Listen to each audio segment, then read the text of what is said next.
An easy shot can become bizarrely difficult the moment your brain adds one sentence. Don't miss. The movement is familiar. The target has not moved. Yet one way an easy skill can fail under pressure begins before your body makes any mistake at all. Your goal quietly changes from hit the target to avoid that exact failure, and to avoid it, part of your mind keeps checking where it is. This is different from consciously micromanaging the movement, another route to choking. This one starts with the forbidden outcome itself. Imagine standing over the shot with two jobs running at once. One keeps you aimed at where the ball should go. The other keeps checking for the miss. Psychologist Daniel Wegner called them an operating process and a monitoring process. The first builds the outcome you want. The second keeps scanning for the mistake. Under strain, the first can weaken while the monitor keeps scanning. Now, the forbidden miss becomes unusually easy to notice. A strange thought experiment exposed the basic problem.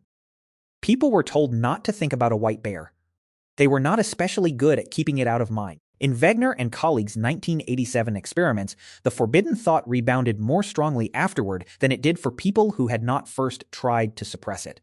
A second experiment gave people a specific alternative thought. That reduced the later rebound. Suppression had made the thought important enough to keep checking. Thinking is not the same thing as moving.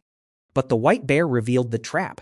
To check whether the forbidden thing is gone, your mind has to keep asking whether it is there. Extremely efficient. Slight design flaw. Then movement did something stranger. Under load, mistakes did not just become more frequent. They could bend toward the exact outcome people had been told to avoid. A 1998 study tested this with golf pudding and a handheld pendulum. Wegner, Matthew Ansfield, and Daniel Piloff ran the experiments. The effect appeared especially when participants were mentally or physically loaded. When participants tried to avoid specific movement errors under load, ironic errors became more likely. That is a different failure from simply becoming less accurate. The error can become directional. Pressure often supplies exactly this kind of instruction. Do not leave it short. Do not hit the goalkeeper. Do not touch that zone. In some situations, pressure does more than make performance noisier. One particular mistake can become more behaviorally important than the others. Attention helps explain how. A 2009 golf pudding study linked longer gaze toward an area with where the ball finished. Participants received neutral instructions or were told to avoid short or long putts. Their gaze was tracked while they performed. That let researchers compare where attention shifted under each instruction. Longer gaze toward a particular area made the ball more likely to land there. The relationship was stronger in some conditions than others. But the larger clue was clear. Avoidant instructions could change visual attention, and attention was tied to the eventual movement. Penalty kicks make the same trap easier to picture. When the instruction is, do not shoot within reach of the goalkeeper becomes a problem the visual system has to monitor. Later penalty kick research linked ironic responses to gaze patterns that gave the open target less useful final fixation time. The open corner still existed. The final gaze simply spent less useful time there. The person is trying to avoid the keeper, yet the keeper becomes the most behaviorally important object in the scene. It is basically a neon sign labeled, "Definitely not here." But "don't miss makes you miss" would be too simple. Not everyone shows an ironic error. Some people overcompensate and move too far away from the forbidden outcome. In one 2010 penalty kick study, 14 of 32 players showed the ironic pattern. That happened in the avoid the goalkeeper condition, so the same instruction can produce ironic errors in some players and overcorrection in others. Anxiety, cognitive load, task design, and gaze can change what happens. So can skill level and the exact instruction. Across the literature, most studies supported some form of Wegner's prediction. A systematic review published online in 2023 examined 24 empirical studies. But the evidence was not uniform. That variation is exactly why the effect should be framed as conditional. The review found mixed or inconclusive results and large differences in participants, tasks, pressure manipulations, and methods. So don't miss is not a magic spell that forces a miss. The evidence supports a vulnerability, not a universal law. There is another important boundary.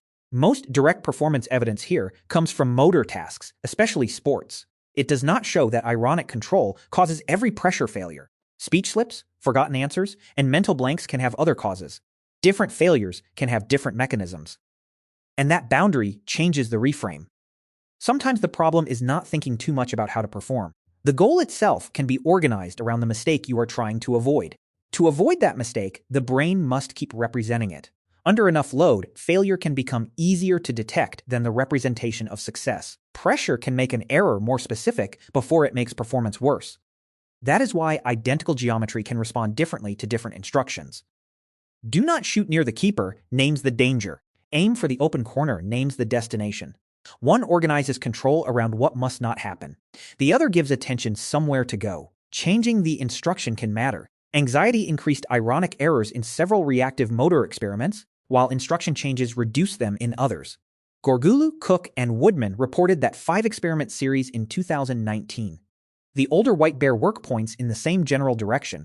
A specific alternative focus reduced later preoccupation with the suppressed thought. That still does not mean a positive cue guarantees success. The narrower lesson is more useful. Under pressure, attention may work better with a concrete action target than when its main job is patrolling a forbidden mistake. Imagine standing over a short putt. Don't leave it short forces the short miss to stay relevant. A simple cue about where the ball should finish gives attention a destination instead.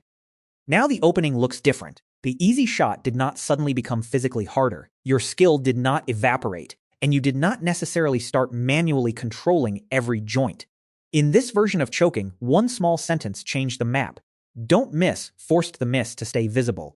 So when an easy skill suddenly fails under pressure, the mistake may begin a moment before your body does the wrong thing, when your mind makes the forbidden destination the one place it cannot stop checking.